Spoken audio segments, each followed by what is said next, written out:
રાજસ્થાનના બાંસવાડા ખાતે રહેતી મહિલાએ પ્રેમી સાથે મળીને પુત્રની હત્યા કરી હોવાનો સનસનીખેજ ખુલાસો થયો છે। આ અંગે રાજસ્થાન પોલીસે વધુ તપાસ હાથ ધરી છે। સથાણા ખાતે આવેલા ગઢપુર રોડ સાઇડ ઉપર એક બાંધકામ સાઇટ પર માતાએ પ્રેમી સાથે મળીને તેના 3 વર્ષના બાળકની હત્યા કરી હતી। આ અંગે રાજસ્થાન પોલીસે ગુનો નોંધી તપાસ હાથ ધરી છે।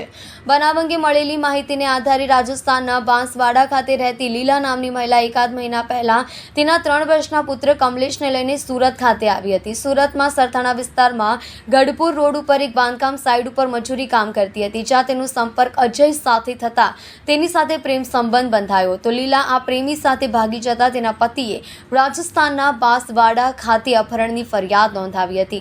દરમિયાન પોલીસે મહિલાને અને તેના પ્રેમીને પકડી પાડ્યા હતા, પરંતુ તેમની પાસે બાળક મળી આવ્યું નહોતું, જેથી બાળક અંગે પૂછપરછ કરતા લીલાએ તેના બાળકની હત્યા કરી ગઢપુરમાં જ્યાં તે કામ કરતી હતી ત્યાં પાણીના ખાડામાં તેની લાશ છુપાવી હોવાની કબૂલાત કરી હતી, જેને પગલે રાજસ્થાન પોલીસે સુરતમાં આવી સરથાણા પોલીસની મદદથી બાળકની લાશ શોધી કાઢી હતી।